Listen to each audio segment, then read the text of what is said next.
Here are some different accents of the British Isles.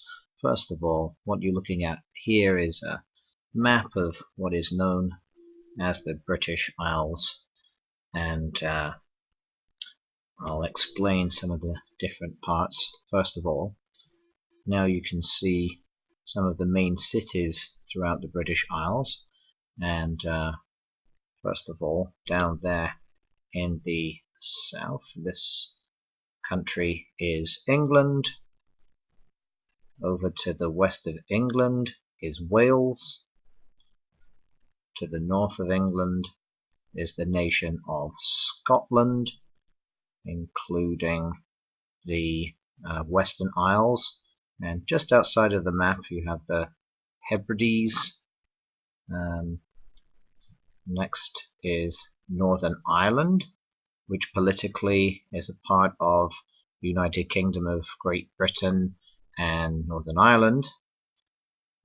Still,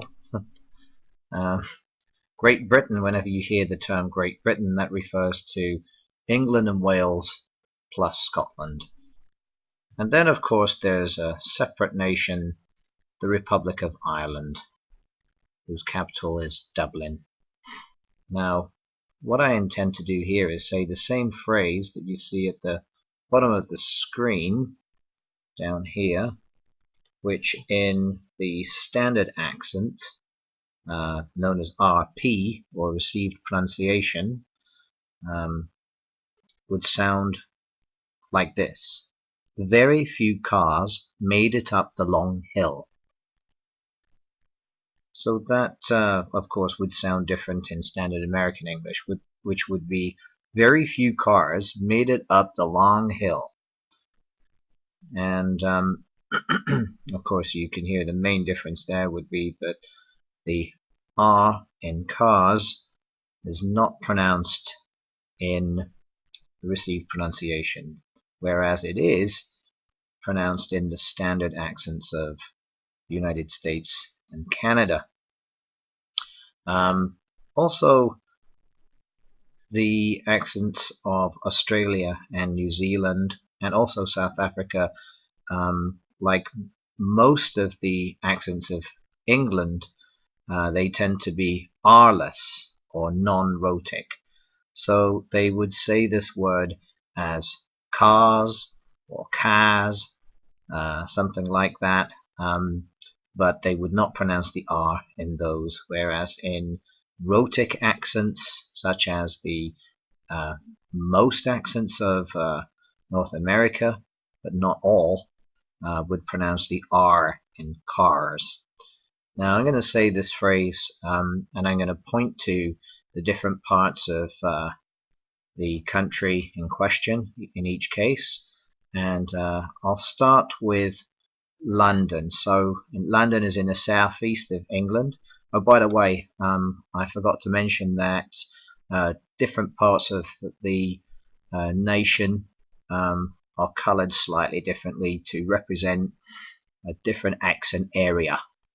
So basically the way that works out is that in the southeast of England, that's one accent, and the East Anglia is another. Might be quite different to hear the differences to people from certain areas, but it is a different accent area in East Anglia, which comprises of Ipswich and Norfolk, Norwich, and over here in the Midlands you've got Birmingham, which is the biggest city in central England. After London, Birmingham is the biggest city in the whole of the United Kingdom. Actually, that's where I'm originally from, but I don't sound like I'm from Birmingham anymore. But I am a Brummie. I just don't sound like a Brummie. And then down in the southwest of England, most accents down here pronounce their R. In fact, this is the last part of England that does still pronounce the R, and the biggest part of this part of England down here is a lovely city that I used to live in for 5 years called Bristol. And Bristol is about there, right there. and over the border to the west you got Wales. So the capital of Wales is Cardiff, or in the original language, Caerdydd. In fact, the language of Wales is what we call Welsh, but in Welsh itself, it's known as Cymraeg. It's a completely different language to English, and the grammar is very different, but the language of Welsh has actually influenced the way that Welsh people pronounce English in their own accents. There are generally two basic kinds of the Welsh accent, the south and north divided. But today I'm not going to say any Welsh language, just a little bit about the accent. So next I'm going to cross the border again, go back into England. So over here you got Liverpool. That's a very large a very large city, and people from Liverpool are called Liverpudlians. And some famous people are from Liverpool, actually, like the Beatles, for example. And they're quite renowned for reducing a lot of words and causing them so that sometimes it's very difficult to understand what they're saying, because sometimes they use only half the words.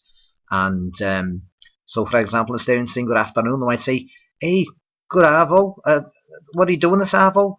Are you going down the Aussie?" Which is short for hospital. Oh, look out, that's the busies. So that's a dialect word for police officer. And if you just go a little bit out of Liverpool and you come to Manchester, which is quite a different accent, but just up the road from Liverpool, right? So actually, one thing about Mancunians, that's a person from Manchester, is that they might call you cock, and cock is like another name for mate. Instead of saying, "All right, mate," which they might do, which means friend, buddy, which they might use over in America. But in Manchester, they say, "All right, cock." They're going cock. Outside of Manchester, though, that would be an insult. Anyway, so outside of Manchester, you just go north to Lancashire. There's a part round here called Burnley, a very small area where they pronounce the R after the vowel. A very small part round here, Preston and Burnley around there, and they pronounce the R as it, so they pronounce it cars up there. So the only part of England where they pronounce the R after a vowel is around here, and down here in the southwest of England, in places like Cornwall, Devon, Somerset, and Dorset, and Gloucestershire, around here, what used to be called Avon, but I don't think it's called that anymore. Anyway, back up into the north. This is Yorkshire. This area here, it's the largest county in all of England up in the north. It's now divided into like North Yorkshire, West Yorkshire, I think it's South Yorkshire, and a feature of the Yorkshire English is that instead of saying the word "the," they usually cut it. So instead of saying, "Are you going to the pub?" they go, "Going to pub." So pub is the pub, right? Pub. Oh, by the way, there's quite an audible divide between the north of England and the south, because in the north it would be pub and cup, but south of Birmingham it would be pub and cap. Under. I'm wearing big underpants, big underpants in the north, underpants in the south. Quite different, quite a difference between the north, go to north, and down south. down south, as I say in London. So from Yorkshire, we go a little bit further north, and round here you come to places like Sunderland, and Newcastle is the biggest city in the north of England. Now, don't worry, but if you cannot understand what they're saying in the northeast of England, it's probably because they're using dialect words. So, for example, the dialect up here, even though it's in England, it's more closely related to across the border in Scotland, like. And if they say a different na, it means I don't know. A different na. Are you going in yem, like? That means are you going home? So it's quite different up here. And people who live in Newcastle are called Geordies. And just across the River Tyne, a little bit to the south, there's a place called I can't remember now. Sunderland. Sorry about that. Mackems. If you're from Sunderland, you're known as a Mackem. If you're from Newcastle, then you're a Geordie. And go a little bit north from here and cross the border, and you find that now you're in Scotland. So in the down here, this part of Scotland is called the Borders, and it's soft, fairly soft accent down here. But as you go up to Edinburgh, it can be quite posh. However, a lot of working class people in this part of Scotland, this is known as the Lowlands or Lowlands, and quite often it can be really difficult to understand what they're talking about here in the Lowlands, because if they're using the dialect words, which are no doing the new, if they're using the dialect words, which I'm not doing now, then it can be quite difficult to understand what they're talking about, right? Because some of the words are really pronounced quite differently from the standard down in England. And so, for example, the biggest city, which is the biggest city in Scotland, all of Scotland, is Glasgow, which they call Glasgow. It's right there where I'm pointing the now. And so there is a movement to have Lowlands or Lowlands Scots, as it's also known, have it recognised as a separate language from English.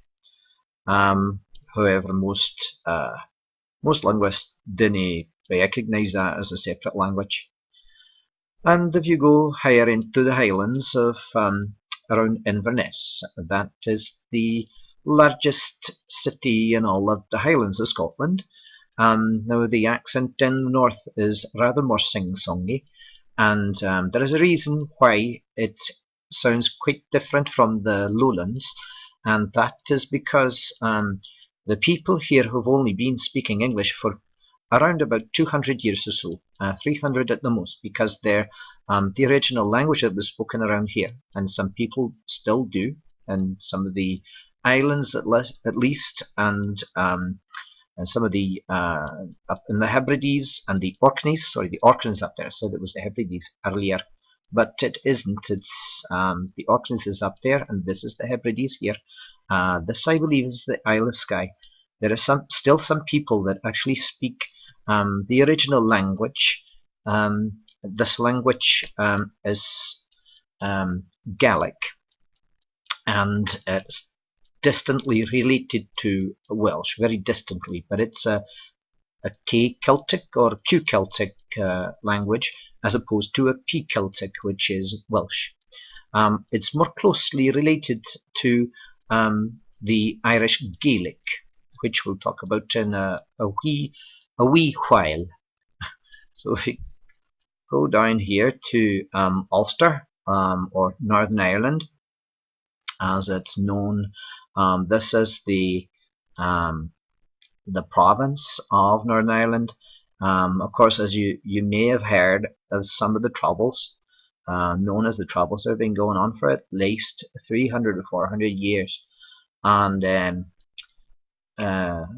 around here in Belfast is quite different. The accent's quite different up here in the north compared to the rest of the island. And actually up here in this purple